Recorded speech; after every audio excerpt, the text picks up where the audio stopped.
One day I'm gonna be everything I wanna be. I don't let it get the most of me. One day I'm gonna be free. I wanna be everything I'm gonna be. My future right in front of me. One day I'm gonna be free.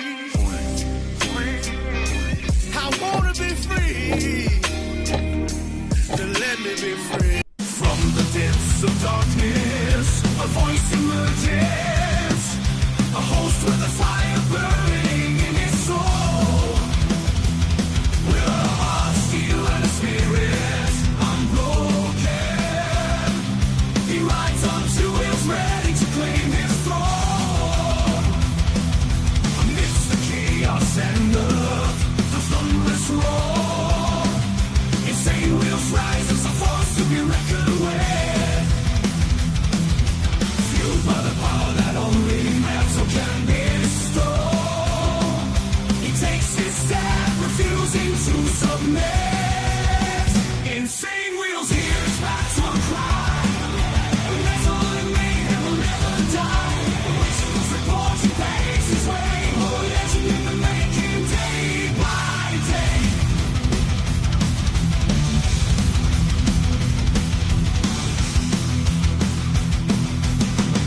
Well, we all made it to a hump day, hump day morning, I guess, right? So much love, honor, respect to everybody tuning in from wherever the hell you guys happen to be, man. All right, so we've got 10 major stories going on. Some are follow-ups, some are breaking.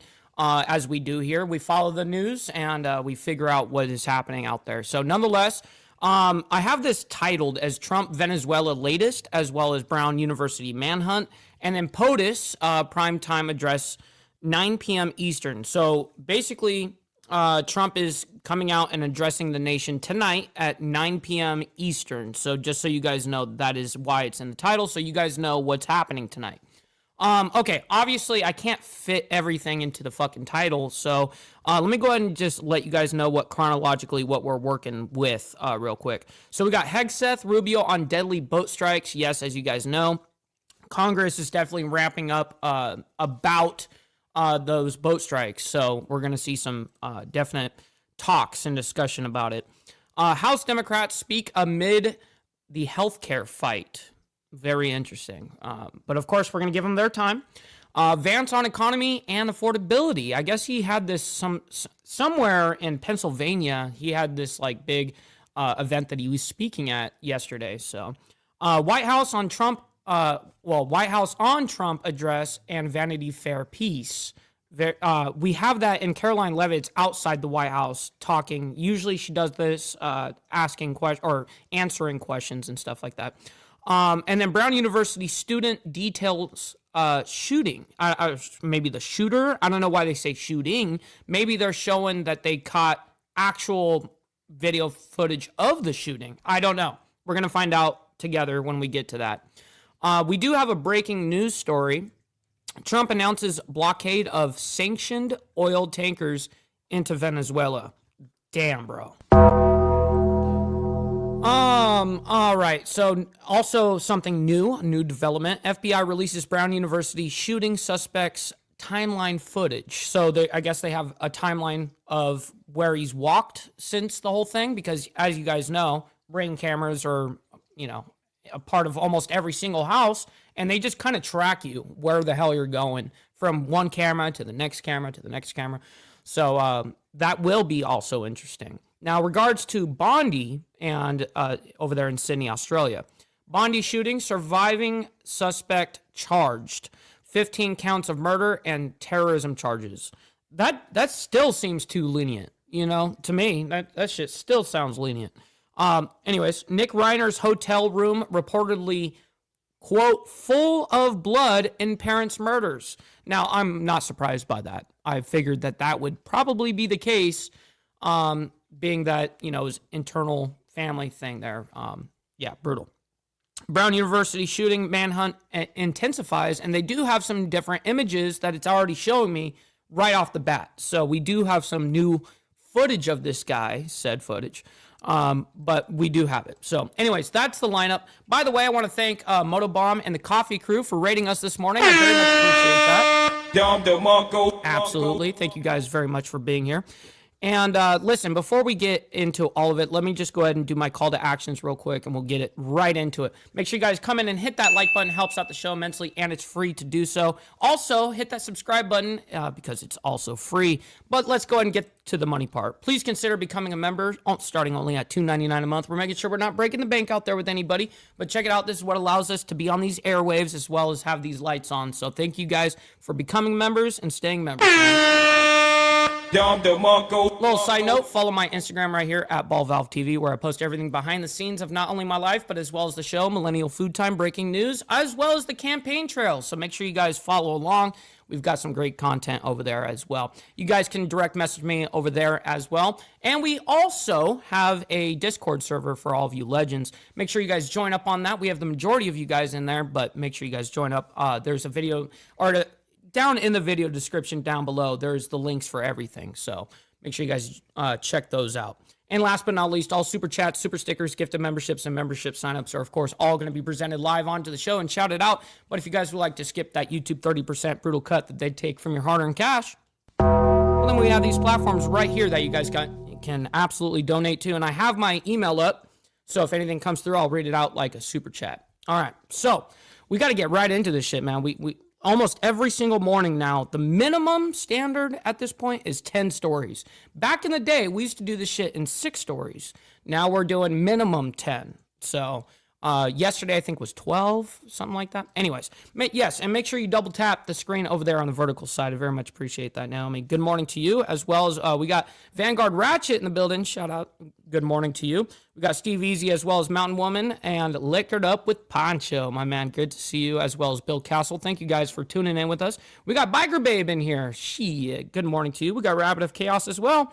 We are scrolling on down as fast as I humanly can by still being able to read. We got Jimmy Mack as well.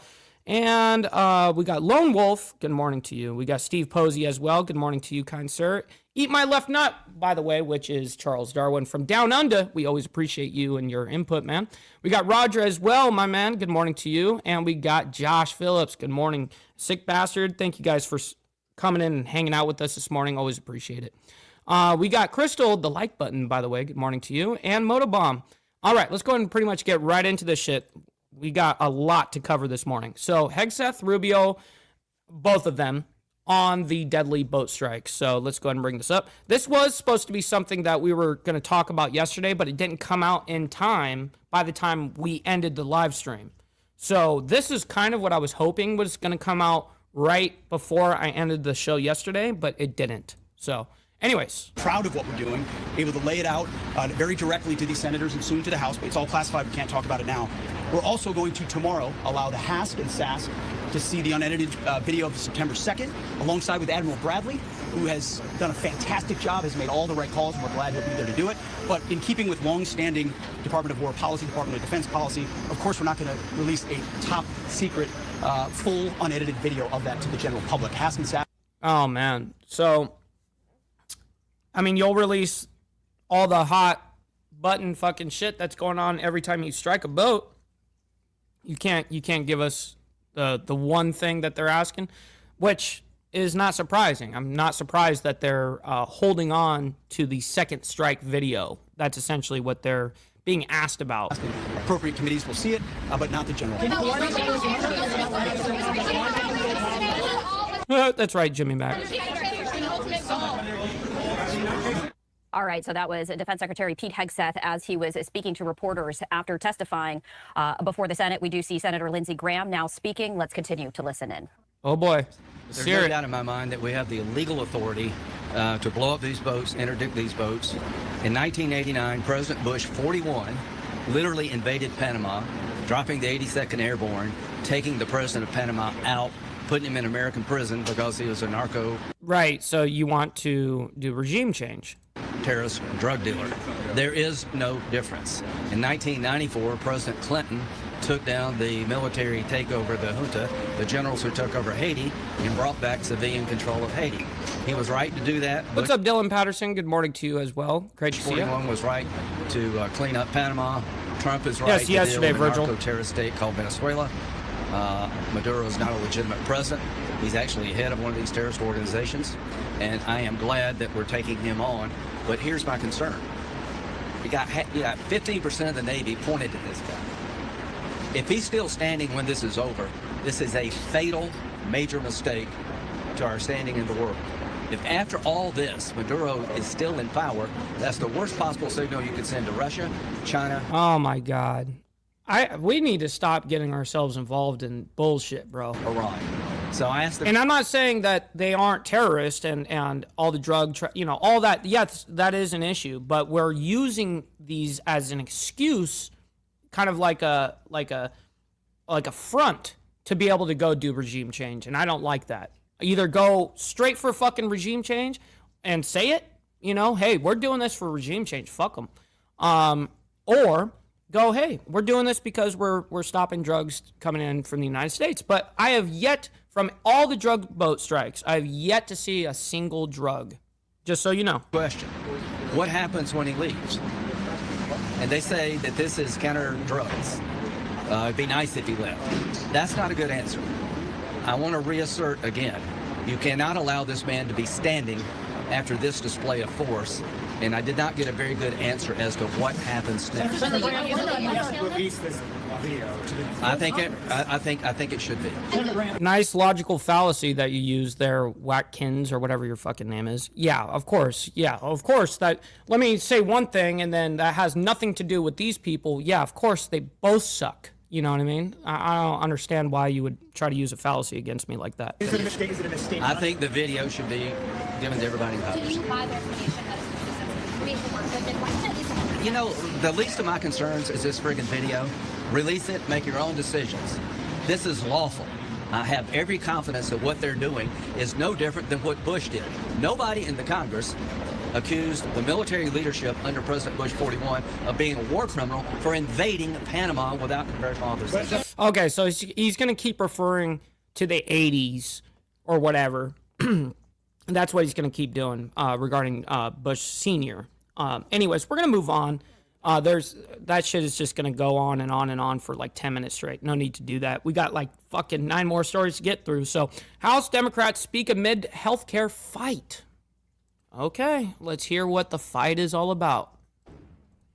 I'm sure what they're asking for is the same thing as they've been always asking, right? Which is this. All right, just get the money part done. Give me money. Money me. Money now. Me a money needing a lot now. Shit. Denied. All right, here we go. And welcome back to Live Now from Fox. We just heard from House GOP leadership. Now we're hearing from House Democrats as they are now holding a press conference. On the other side of this is my colleague Stephanie Quinue. Thanks for watching Live Now from Fox. Donald Trump promised to lower costs on day one. Hardworking families have been pleading for Republicans to do just that and to keep his These guys always speak so slow. I've got to speed them up. Here we go. promise, but instead of offering real solutions and working with us to achieve lower costs. Oh, Jimmy Mack, if you lost your Bic, that means you got to go over to the stove, you know what I mean? Light your shit. Can't let that stop you. Can't allow all that shit to stop you, homie. Speak of.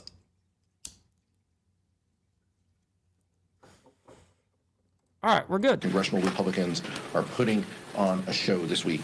Their bill, which may not even have the support of their entire conference, will not extend the Affordable Care Act tax credits and will not lower costs that families face. Even if it were to pass, it won't become law.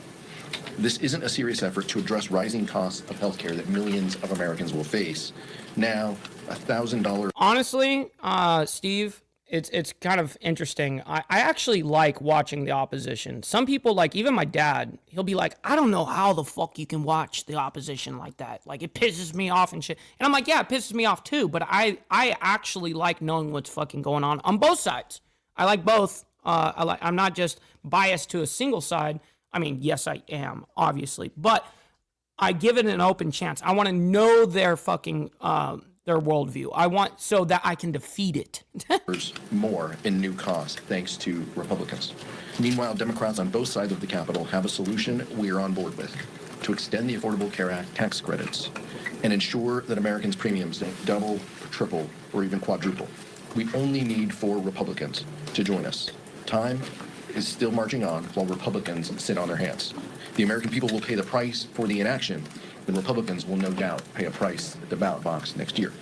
Next, I'll yield to Vice Chair Ted Lieu. Thank you, Chairman Aguilar. My heart goes out to the victims and the families and all those affected at the mass shooting at Brown University. I hope law enforcement catches the murderer. I hope so too. I think everyone's hoping for that. And that person is prosecuted to the fullest extent of the law. Holy shit. Steve Posey coming in and dropping a mega bomb here. Let's go. Steve Posey gifting out 5 gifted memberships, man. Not only helping me, but helping 5 of you guys, man. I very much appreciate that, Steve Posey. Thank you for that. That goes a long way, bro. So request the FBI director to stop putting out false information. It's not the first time he's done it. He wrongly identified a potential suspect in this case. There's literally no reason for the FBI director to have to be the first one to tweet something, to put out these things before verifying the facts. And when he does that, it ends up potentially ruining lives, putting the public at risk. And it's not something that FBI director needs to do. I ask him to just stop doing that. I also wanted to say that my prayers are with their Jewish community, both in the United States and across the world. The heinous attack in Australia was completely devastating. No one should ever be targeted because of their religious beliefs, especially when they're practicing those religious beliefs. Happens all the time, homie. Happens every day. And anti-Semitism, both in the U.S. and around the world, has continued to grow. And we need to do more to stamp. What's up, brother TVT in the building? Shout out to my man up there in Canada. This form of discrimination out, one of the oldest in humankind, and it is a scourge upon humanity, and we need to all work together to eradicate it. Now I'd like to talk about jobs, which we've now reached the highest unemployment. I really wanted to get to, I mean, I understand the jobs aspect too, but really what I'm listening for here is I want to hear the argument regarding healthcare. That's what I want to hear. And since 2021, 4.6%. The American people know that the policies of Trump and Republicans are crushing people economically. Stop the cap. You know, costs also continue to rise. Grocery costs, electricity costs, as well as healthcare costs. And Republicans have had an entire year to That's right, wild card facts. And great to see you in the chat, bro. fix the healthcare system. They knew that the ACA subsidies were expiring, and they've done nothing about it. And this week, they still don't have a plan to restore the subsidies for the ACA. Democrats have a discharge petition. 214 members have signed it. We just need 4 Republicans to sign this discharge petition, and we can stop these premium rates from increasing for people on the ACA. And, I have a great honor now to introduce our tremendous field general and head of the DCCC, Susan Del Bene, from the great state of Washington. Good morning, everyone. Thanks to Chairman Aguilar and our Vice Chair, Ted Lieu. Oh, my God. I really am uninterested at this point now. But make sure you guys hit that like button, by the way. You guys don't have to like all the craziness in the fucking world, but you guys can like it for me and my takes and what we do here, man. So I very much appreciate all of you guys. For inviting me today. Today we had caucus down the street, and we gave an update on our efforts to retake the majority and hold Republicans accountable for their disastrous agenda. Americans across the country are rejecting Republicans in election after election this year. They've made clear that they are souring on House Republicans' broken promises, and it's just been a series of broken promises. The American people want leaders who are going to stand up for them, address the issues that are making their lives more unaffordable. Yeah, I was really, really trying to fucking get somewhere on this, but it's unfortunate. They're kind of just doing the same thing. I mean, they're just whining over the top over it. This is exactly what happens. Here, let me get the violin for you guys. Just whining over the top of these motherfuckers. I'm with you, homie. Let's just go move on. I'm with you. Okay, so Vance did have he spoke at some sort of either rally or something. There was something going on over there in Pennsylvania. I'm not really sure what was happening, but let's go ahead and bring it up, and we'll go ahead and discuss it and figure out what it was being said here. Pennsylvania, it's a good day. Anytime in Allentown, Pennsylvania. Time you get out of Washington, D.C., and I got to tell you, I want to go to the bar and drink whatever these guys over here are drinking, because they are having a good time. Hell yeah, I'm down with that shit. They're having a good time. I want to thank a few people before I get started here. First of all, I'm so honored to be joined by our wonderful second lady, Usha Vance, my lovely wife, Usha.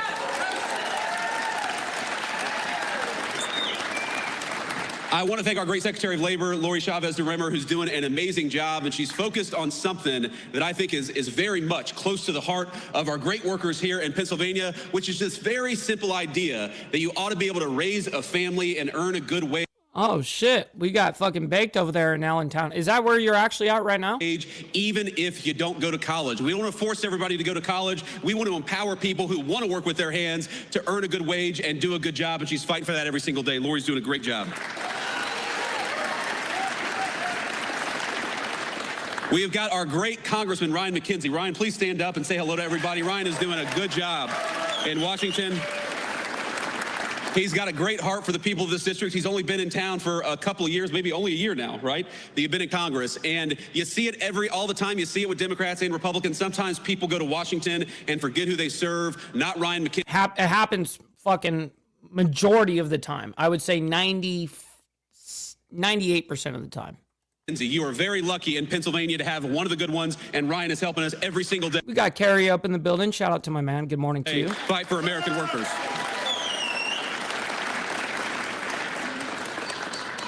I believe, young man, shouldn't you be in school?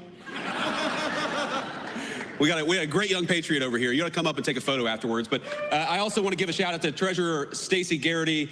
Stacey, thanks for everything that you do, and thanks for being here today. Where's she? There we go. And of course, finally, to all the employees and the management, the good people of Uline for making it possible to be here. This is a massive facility, and I think that it speaks to what's going on in the United States of America under the past 10 months of Donald J. Trump's presidential leadership. Under this president, my friends, we are building again. We are investing in the United States of America again. You heard our Secretary of Labor talk about it.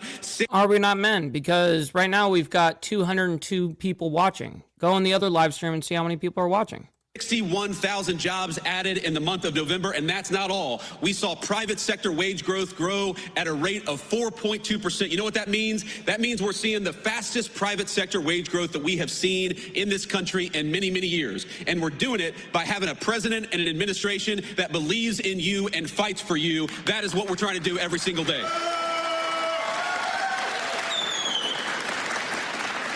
Now, I will say, as excited as I was to be here this morning, I remember when I got off the airplane, and it is cold.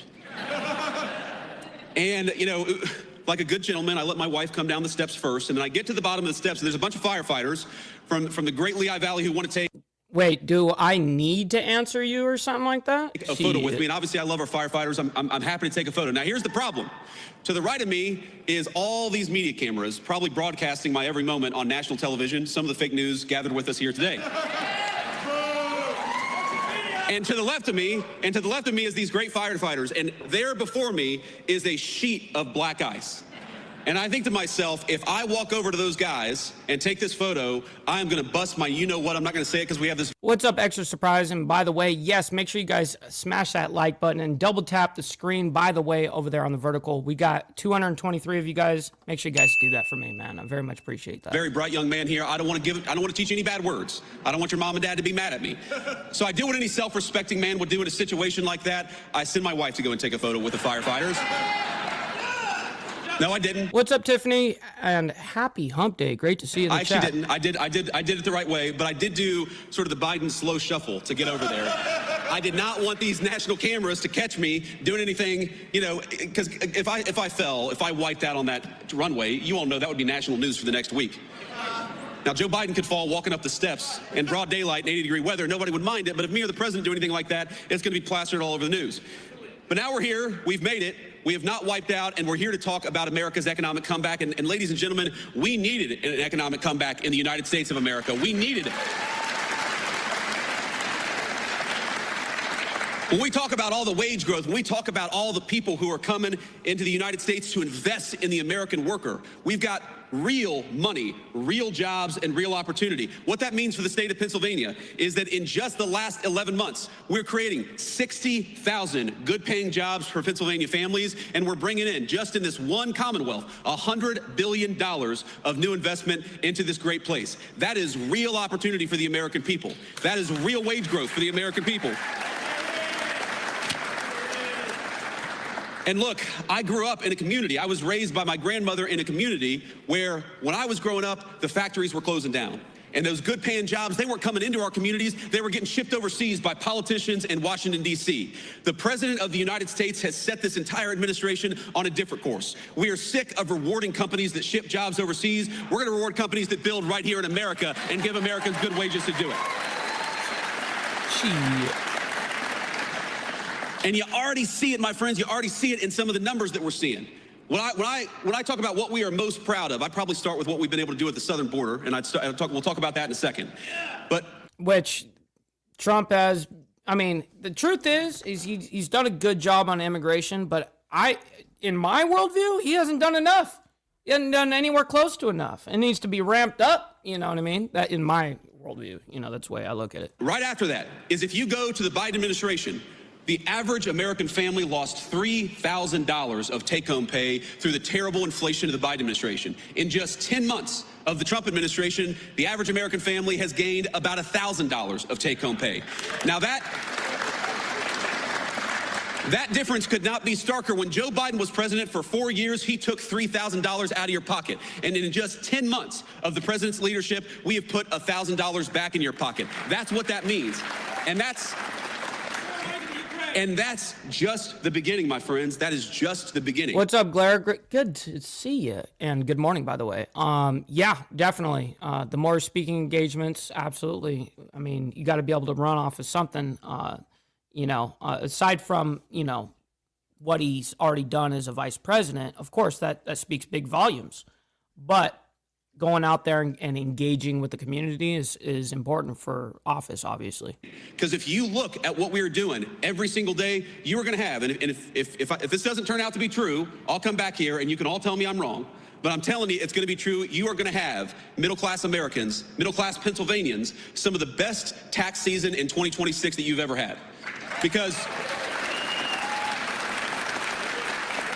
if you look at no taxes on overtime, no taxes on tips, when we talk about no taxes on your auto loans if you buy an American-made car, now those are political words. I'm sure you've heard them on TV, but starting with tax season in just a couple of weeks, you're going to see that in your tax refund. That's what that means. More money in your pocket because you've got a president and a Congress that are fighting for you for a change, and that's exactly what it should be.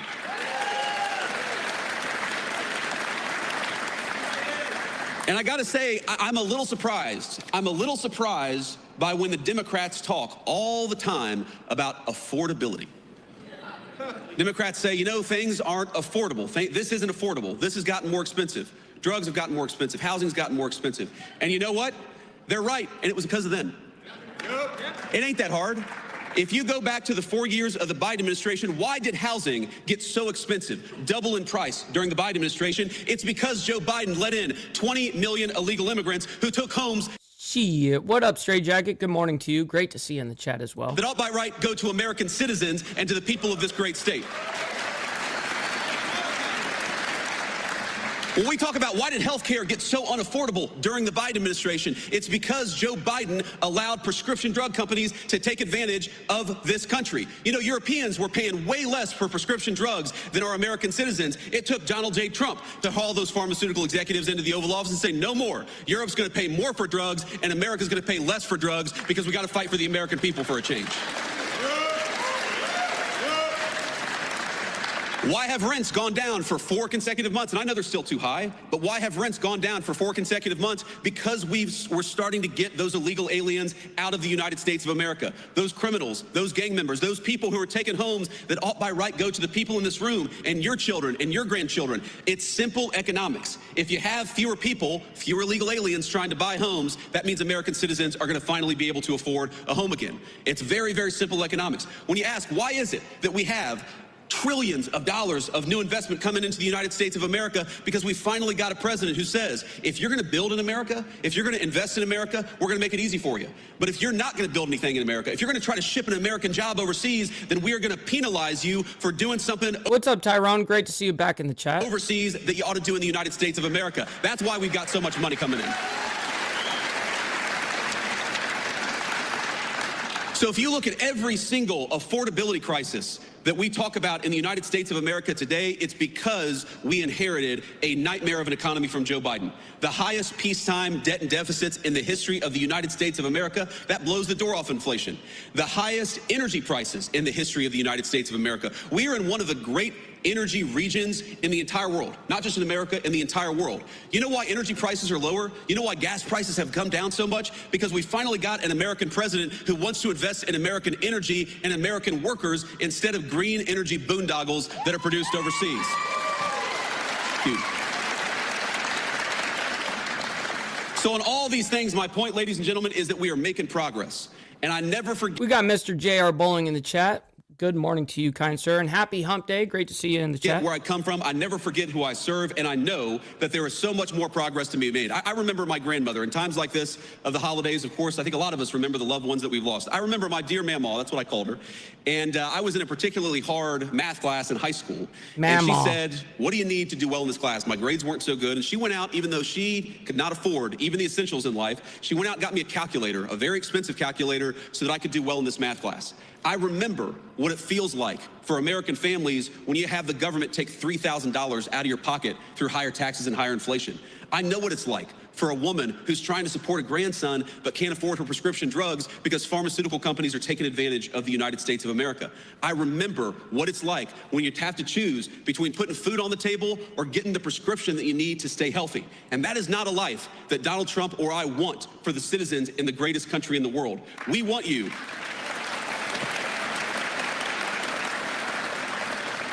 We want you to be able to afford the things that you have to give your kids and your grandkids a good life.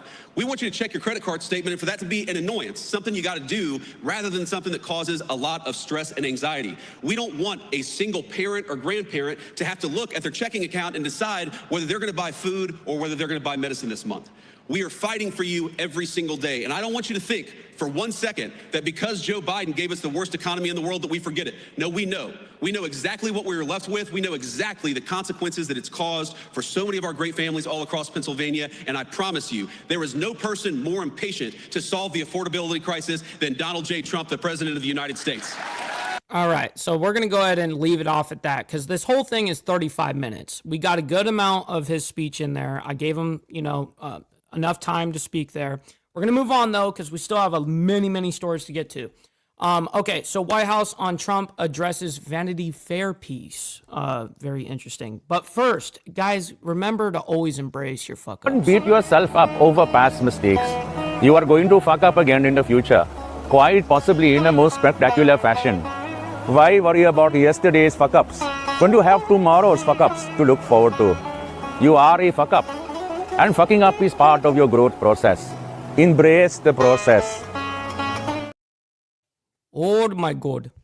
All right, let's get back to this. President Trump is going to be giving a joint address an address to the nation, not a joint address, an address to the nation tomorrow night, live from the White House here, 9 o'clock Eastern. I know you guys will all be tuning in. It's going to be a really good speech. I was just in the Oval Office with the president discussing it. He's going to talk a lot about the accomplishments over the past 11 months, all that he's done to bring our country back to greatness, and all he continues to plan to do to continue delivering for the American people over the next 3 years. As for the Vanity Fair article, Michael, I'll take your question directly. This is... What's up, Stephanie? Good to see you in the chat, by the way. Fortunately, another example of disingenuous reporting, where you have a reporter who took the chief of staff's words wildly out of context, did not include the context those conversations were had within. And then further, I think the most egregious part of this article was the bias of omission that was clearly present. And we see a lot of this when dealing with the media every day. You will leave out important context, leave out comments and facts.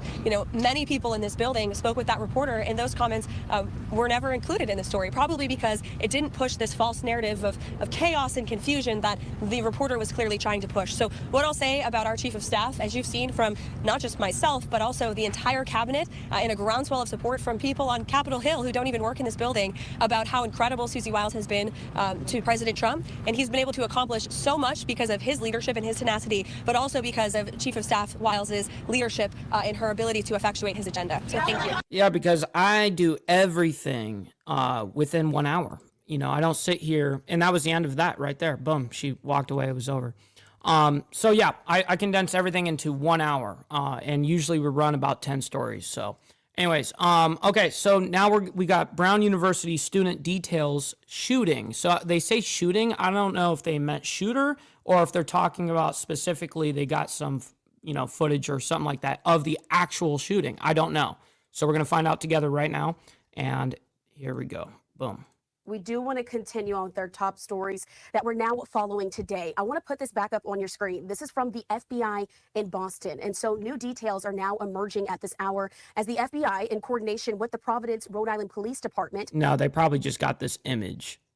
Are now releasing newly enhanced photos of this person of interest in a mass shooting that took place at Brown University on Saturday. Man, that's a pretty shitty picture if it's enhanced.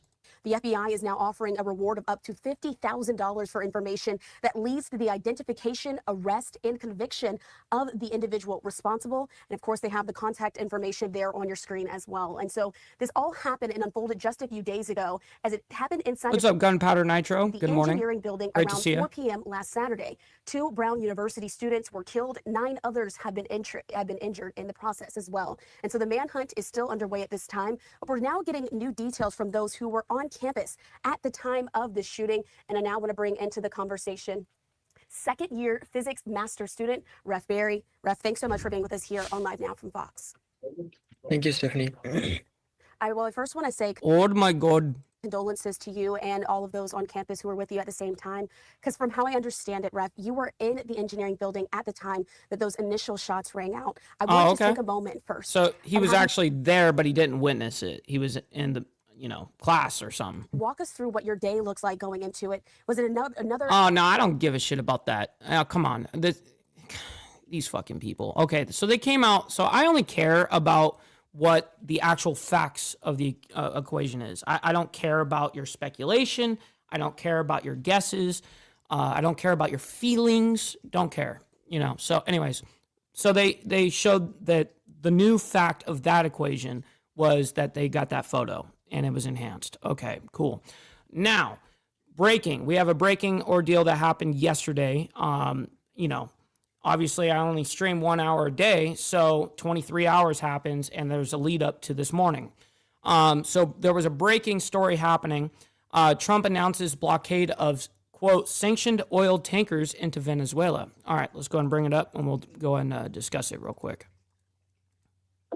Welcome back to Live Now from Fox. I'm Shauna Kalafi with some breaking news from President Trump. He is ordering a blockade of all sanctioned oil tankers into Venezuela, ramping up pressure on Maduro. This is a post from President Trump on Truth Social just a short while ago. He said, well, you guys fucking off,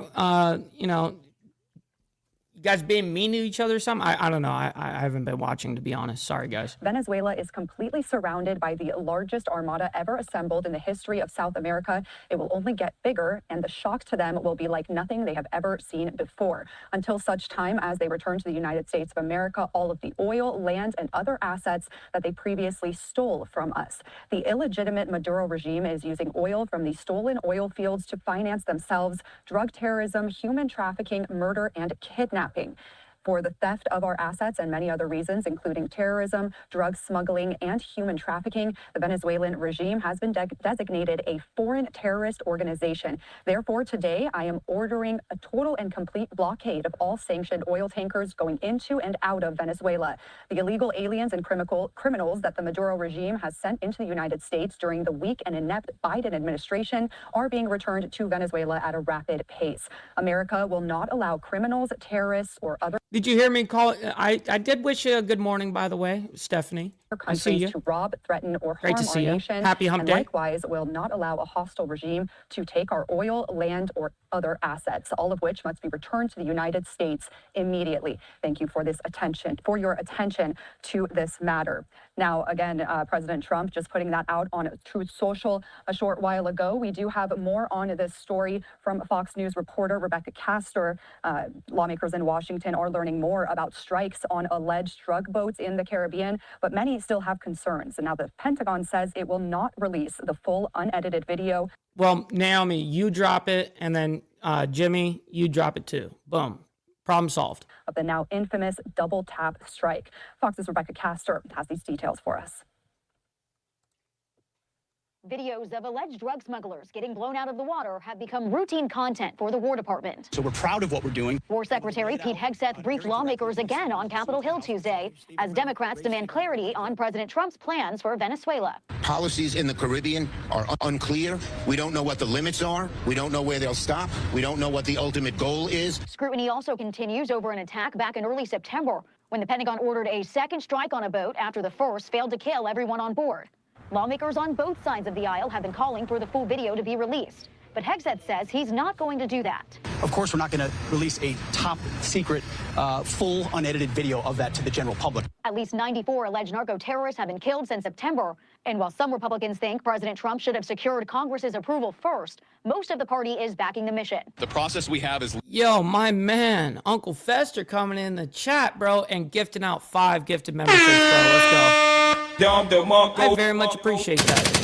Goes a long way and also helps not only me, but 5 others in the IWF, man. So I very much appreciate you. Thank you for that. We got Stacks in the building as well. Good morning to you. And Bree as well. Good morning to you guys. Thank you for being here. All of you guys. Legally sound. It's been supported by legal opinions for a quarter century now of how we find these people, we fix them, and we finish them. Trinidad and Tobago also announced it's allowing the U.S. military to use its airports as speculation escalates that President Trump is preparing for attacks inside Venezuela. In Washington, Rebecca Castor, Fox News. And you gonna hold it? I was seeing how long they were gonna hold that fucking scene. That's hilarious. Okay, so I actually want to hear what Rubio has to say because I actually hadn't heard what he said. We tried to cover Hegseth, and we did in the beginning here, but we didn't hear Rubio. The pool camera. Why now? All right, thank you, guys. Obviously, we had a classified hearing, so the details of which we can't discuss. It's, I believe, our 22nd or 23rd bipartisan engagement. We'll continue to engage with Congress on this. We're headed to the House now to do a similar briefing and provide updates on this counter-drug mission, which is focused on dismantling. Good morning, Gary, and happy hump day, man. The infrastructure of these terrorist organizations that are operating in our hemisphere, shit. undermining the security of Americans, killing Americans, poisoning Americans. And this has been a highly successful mission that's ongoing and continued, and we're pleased to be here today to update Congress on how that's developing and how that's moving forward. As I said, I believe it's our 22nd, 23rd such engagement, certainly been at least the 4th or 5th that I've been involved in, and those will remain and be ongoing. I would just echo that. It is the 22nd bipartisan briefing we've had on a highly successful mission to counter designated terrorist organizations, cartels, bringing weapons meaning drugs, to the American people and poisoning the American people for far too long. So we're proud of what we're doing, able to lay it out very directly to these senators. And we heard that part. We did hear that part already because that's the part that they showed originally. Okay, so we're going to move on. New FBI releases Brown University shooting suspects timeline footage. So I'm guessing what they're talking about here is most likely they're going to show from one door ring, to another ring camera. And it'll just show where he's being tracked, where they found him so far, where they are. I mean, here's the thing. This guy's probably fucking out of the state by this point. I mean, this is going to be a rough one for sure. All right, here we go. Look at this. On your screen here, you're going to see the suspect wanted in connection with this case walking through. You can see them highlighted there and circled. Now, investigators providing no indication that they were any closer to zeroing in on his identity. That's according to a news conference. Stacks, they're using it as a cover, that's their excuse to get regime change over there in Venezuela. That's it. And I just hate that they are either do one or the other, just sack up. Gross sack and say, yeah, we're fucking wanting regime change. Or you go, hey, we're really bombing the shit out of these motherfuckers because they really do got some drugs. But don't use it as an excuse to go do it and do regime change because you can, because they're labeled as a terrorist organization, right? And so there's different laws when we deem them a terrorist organization. We can basically do whatever the fuck we want to them. You know what I mean? So anyways, back to this. From Tuesday. In all the videos made public, the suspect's face was masked or turned away, and authorities have only been able to give a vague description of him as being stocky and about 5'8" tall. Officers have been canvassing around Providence in search of clues. that might help them figure out who was behind Saturday's campus shooting. But you can see here that suspect and person of interest coming into frame, courtesy of that video released by FBI Director Kash Patel. Now, sir, this surveillance video posted online before it was removed, it showed a person in dark clothing walking along multiple sidewalks for about an hour, starting shortly after 2 p.m. on Saturday. The streets were all within a few blocks of the Brown University Engineering building where the shooting occurred. Some clips show the person walking in front of some property several times. In one, the person abruptly turns around and runs in the other direction when someone approaches. 2 clips taken minutes after the shooting show the person walking away from a parking lot and then along a street. Police have received about 200 tips. That's according to the Providence Police Chief, after asking the public on Tuesday to look at their camera systems in the area to see if they have footage that might help officials identify the suspected gunman. A lack of cameras and clear video of the gunman has continued to frustrate both authorities and the community, while Brown President Christina Paxson confirmed Tuesday that the campus has 1,200 cameras. Law enforcement says there is no clear video of the shooter from inside of the engineering building. The Rhode Island Attorney General defended the investigation as going really well, as he pleaded for public patience in locating the suspected killer. But large questions remain, particularly about the shooter's motive. Now, we're impressed about a connection to ethnicity, political motive, or culture. The Attorney General said, quote, "That is a dangerous road to go down." So I wanted to showcase these images again, released by FBI Director What's Kash up, Patel. Panelverse? This is Good really morning. all we have to go on. So it's been quite... Well, it's been a few days since Saturday. Man, my fucking camera's lagging again. I got to reset it. This gunman still has not been caught. And FBI Director Patel says that anyone with information or possibly some video footage that could help them in their efforts to locate this suspect to contact the FBI at 1-800-CALL-FBI or the Providence Police. Okay, so this is basically all they're going to show here, right? Oh, what's this? Oh, the victims, some victims were identified here. Okay, we have not seen this yet. So Ella Cook being one of them, and Muhammad Adazi. Dude, I have no idea how the fuck you would say that. But anyways. See them here now. These were the Brown University shooting victims. They had been identified. 2 of them here. And really right now, it just remains unclear what the motive was, if at all, and where the suspect could have been heading. We're going to have some reports later on today with the reporters that are down there on the ground on the scene. They have been talking to investigators and to police. And we'll see what comes of this entire investigation. That's right. That's right, Sterling Wheel. We also have more video here. It kind of zooms into that suspect there.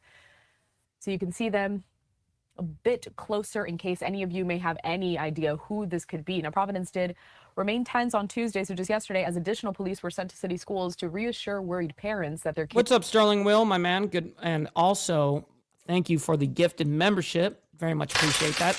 Not only helping me, but helping another person in the family, man. So thank you for that.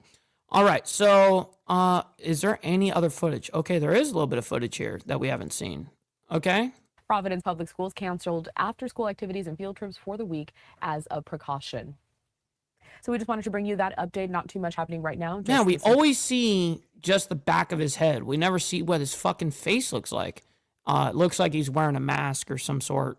Suspect continues in the shooting that happened at Brown University. I also want to bring up this, a social media post from the FBI.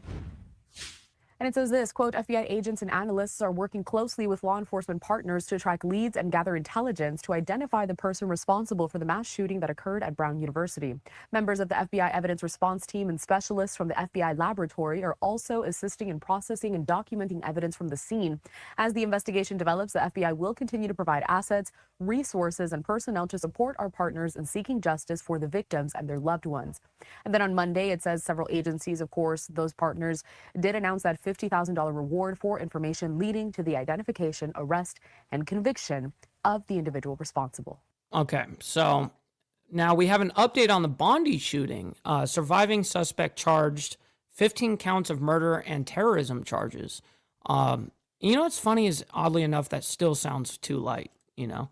Let's hear what's happening here. I appreciate you all being here. Thank you. I'm also joined with the New South Wales Police Commissioner Mal Lanyon for an update on the terrible events of last Sunday, a terrorism event, mass casualties, many people have been killed, and it's my sad duty to report that there are still 23 people in New South Wales hospitals. This morning I was able to attend Rabbi Ely's funeral, which was a a celebration of a man that was a gift for our city and someone who did so much, not just for the Jewish community, but for everybody that lives in New South Wales. He had a particular joy for Hanukkah, where he would dance down the street, and he will be sorely missed by his family, by his friends. It's a terrible, terrible crime, a shocking Bondi. Okay, I thought it was Bondi.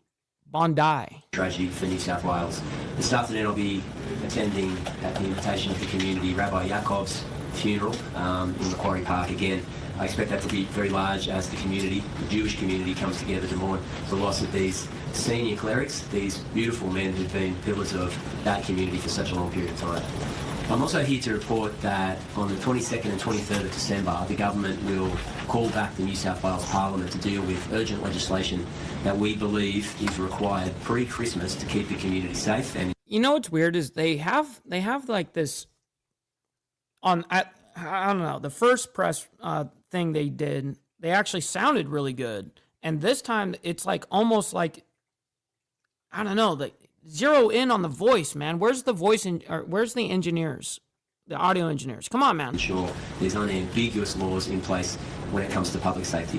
Firstly, in relation to firearms legislation in the state, we are proposing a bill which hasn't been finally drafted. Oh boy, here we go. We're gonna put more gun laws on something that is already illegal as fuck. We will share with the opposition as soon as possible to cap the number of firearms, to reclassify straight pull-up and pump-action shotguns, to look at reducing magazine capacity for shotguns, for prohibiting belt-fed magazines in those shotguns, and crucially removing NCAT as an appeal mechanism once a designation has been made about withdrawing a licence from the registered authority. Now, at the moment, New South Wales Police routinely yank licences from gun holders and licence holders that they suspect or fear are a threat to the community. Those appeals are heard in NCAT, and they're often, police's objections are often overturned, and the guns remain with that individual. We'll distinguish that appeal pathway. I also want to say today that I am firmly of the view, having spoken with many community members, not just from the Jewish community, but right across Sydney, that protests right now in Sydney would be incredibly terrible for our community. In fact, they would rip apart our community, particularly protests about international events. I completely understand that there are people concerned about what's happening overseas, and of course they've got every right to be concerned, but my worry is about what's happening in Sydney right now. We'll look at, my concern is that a mass demonstration in this combustible situation with our multicultural community could light a flame that would be impossible to extinguish. So we're looking at reforms whereby when there is a terrorism designation in the state, the police commissioner may not accept applications for protests on the grounds that it will both stretch police resources and secondly, add to community disharmony and as a result, a combustible situation in the state.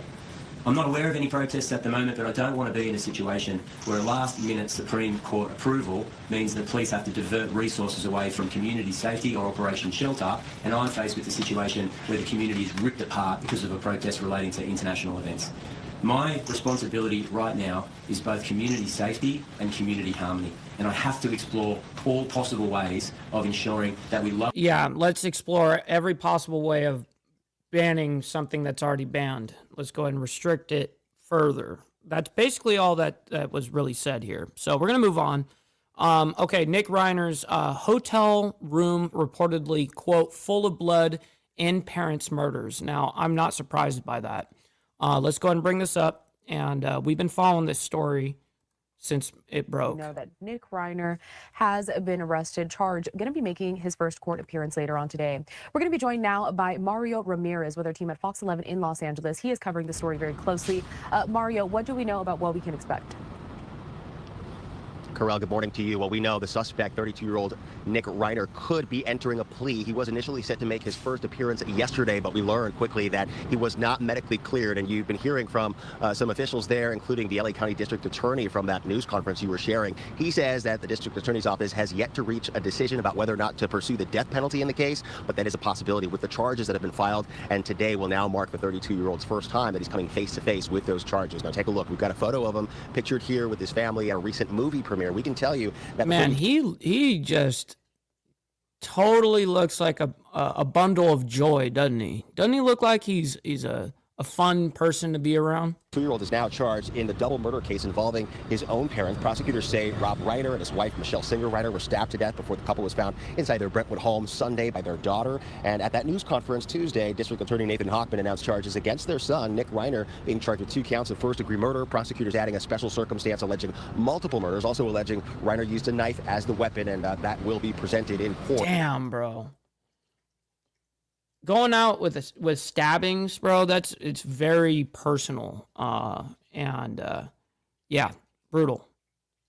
If convicted, Reiner... I'd rather die from a gunshot. You know what I mean? Fuck getting stabbed to death. Could face life in prison without parole or the death penalty. And investigators say those stabbings happened Sunday morning before Nick was arrested later that night. Initially, he was set to be arraigned on Tuesday, yesterday, before we learned that it was delayed. And that could mean that he was resisting transportation to the jail, or he was having some sort of mental episode. That is not clear just yet. Now, his defense attorney, who also represented Harvey Weinstein and Kevin Spacey... No kidding, Poncho. No kidding. Comment on his current mental state. Prosecutors now say he is expected in court today to appear before a judge. I'm back out here at the courthouse. So we did hear from prosecutors and the defense attorney here ahead of that court proceeding yesterday. So we're expecting updates here this morning. We also have not heard from authorities any update on a possible motive as this high-profile case continues here in downtown Los Angeles. For now, live downtown, I'm Mario Ramirez. Corral, back to you. All right, Mario, thanks so much for checking in with us. We'll talk soon. I want to take us back out to that social media post that we have from our partners there at Fox 11. Take a look at this because they are following it very closely, in which they include a photo of Nick, also Rob and Michelle Reiner. They say this, Nick. Wait, damn. So Fox LA is saying Nick Reiner's Santa Monica hotel room was allegedly full of blood in the wake of Rob Reiner and Michelle Singer Reiner's death. Reiner's Santa Monica hotel room, allegedly full of blood in the wake of Rob Reiner and Michelle Singer Reiner's deaths.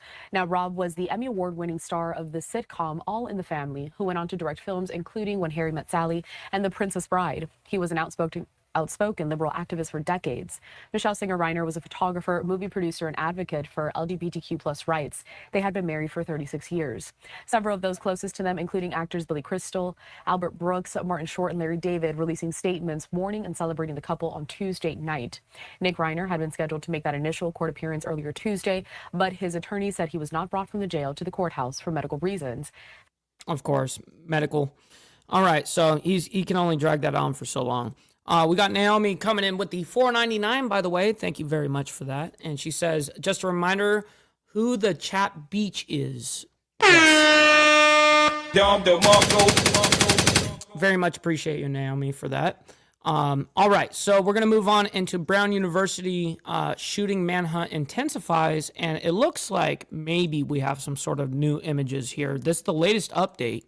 Now, police on Saturday initially announced a suspect. Mind you, this just came out right before we started the show. So it's only been out for an hour. Was in custody, but then corrected the statement to say no one was there. The next morning, investigators revealed. Oh, Brother TVT coming in as a member as well. I very much appreciate you, kind sir. Thank you for, becoming a member, man. You are a member. It probably is just a glitch on my end. Once in a while, it shows me someone becoming a member, but they've already been members. So I don't know. Sometimes it's just a glitch. Anyways, so let's figure this out. They detained a person of interest, but later in the day, they explained that person was determined not to be the shooter, and that person was let go, leaving a search underway for the gunman. There's a lot to discuss here as the case does progress, so I do want to bring in Brian Higgins, the founder of Group 77 and a former police chief and director of public safety. Thank you so much, Brian, as always, for taking the time to be here with us. Of course, Josh. Thanks for having me. Of course. And first off, I do want to start by asking you, because we have this new quote unquote enhanced video that was released by the Providence Police Department on Tuesday. What stands out to you? What, a zoomed in from the video, zoomed in image? Is that what you mean by enhanced? What is it that people who are looking at this video need to be paying attention to? What's up, Beezer? Good morning to you. Great to see you. So the technology today allows law enforcement to take camera video footage and enhance it to the point where the pixelation that creates the images are much clearer. So what we now have is a clear image of the outline of the person, a little better coloration, we also have a better understanding of how this person walks and moves about. As the police chief said earlier, he wants residents and businesses in the area to look back not just on the day of the shooting, but weeks prior to see if this person had set up a pattern. So this allows individuals who may have come across. How would you do that when you can't even figure out what his face looks like? How are you going to do all that? Across this, you don't know a name person to say, oh, I know who that person is, or this is where I've seen him. TVT coming in with the $2, by the way. Very much appreciate it. Tyrant TVT here to make the leftists seethe. Yes, sir. Very much appreciate that. Making it rain up in this bitch. Before. When you get to this point here, as I mentioned, we're on day 5 of what some would call a manhunt, a search for a person of interest and essentially a suspect here. What are some of the investigative challenges in identifying and apprehending someone when you are 5 days in? Well, it's the farther out you go, the more difficult it is to keep the trail, if you will, the investigation warm. What you have to do is continue to follow leads, but the farther out those leads are, you finally can investigate them to the full extent. If you have no other information, it's much more difficult to build a case. But at the same time, you have this technology that's out there, some of it you and I aren't even aware of, that will allow law enforcement to track this individual's movements. So okay, so is that really all you're going to talk about is how he fucking walks? Really? I've learned a lot about the victims here, and I do want to pop up their images for you for just a second to give you a look, because one of them is the vice president of the college Republicans there on campus. But we have learned from police, they say there's no evidence here that the victims were specifically targeted. How do investigators go about making that determination? I'm sure that's a good question. That is a good question right there. Each case is kind of different, but how do they decide if someone was specifically targeted? So it's multifaceted levels of this investigation. First and foremost are going to be eyewitness identification. Individuals who were in the room at the time the shooting occurred. If the shooter particularly identified these suspects, moved past others to shoot them, that would indicate they were targets. If they were just people moving about in a room and were struck with gunfire, then there isn't any indication that they were targeted.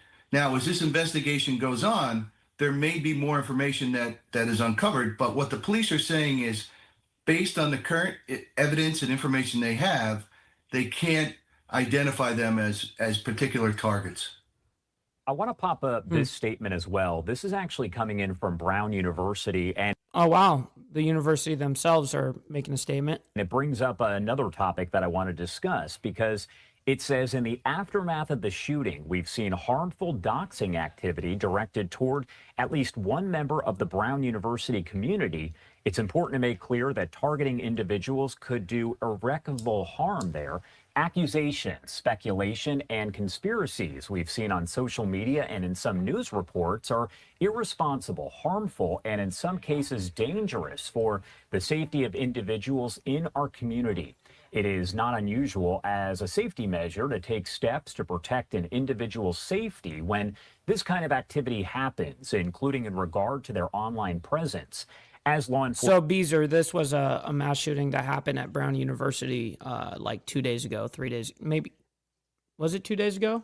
Yeah. Enforcement officials. I think it happened Monday, or I think it happened on Monday. Stated clearly on Tuesday afternoon if this individual's name had any relevance to the current investigation, they would be actively looking for this individual and providing information publicly. Now, that brings up, as I mentioned, another topic here, because you do have names that are released of, let's say, persons of interest. And again, it's important to note that Brown University did not specifically say that is who they're talking about. But when you have names released, when you have this information that's floating around on social media and is not relevant to the case, how does that make it more difficult for community members? And I'm sure it makes it very difficult. I'll go ahead and answer that for you guys right there. Listen, I think we got the information that we needed out of this. That's the latest update that we've got. Listen, that totally concludes our hour for the morning. Listen, I can't thank each and every single one of you guys enough. Obviously, I can't do this without you guys, so I'm very honored to be able to do this Monday through Friday, and then, of course, give back to you guys on Saturday morning for members only, man. So I'm very honored to be able to do it, and I hope that you guys see that I also enjoy it as well. All right, stick around. We're going to be rating our buddy Chaotic Truth, and make sure you guys let him know we're coming through with the Mike Ball raid. Always appreciate you guys. We'll see you guys over there, and we'll see you guys back tonight at 7:10 or 7:15 p.m. Central Standard Time for the Diamond Effect. It's going to be a good-ass time. So, anyways, God bless everyone. We'll see you guys very soon. From the depths of darkness, a voice emerges, a host with a fire burning in his soul. With a heart, steel, and a spirit unbroken, he rides on to wheels, ready to claim his throne. Amidst the chaos and the thunderous roar, insane wheels rise as a force to be reckoned with. Fueled by the power that only metal can bestow, he takes his stand, refusing to submit. Insane wheels hear his battle cry. Metal and mayhem will never die. Rituals report he paves his way. Oh, legend in the making, day by day. Sterling, I'm sorry for missing this, bro. Thank you, bro.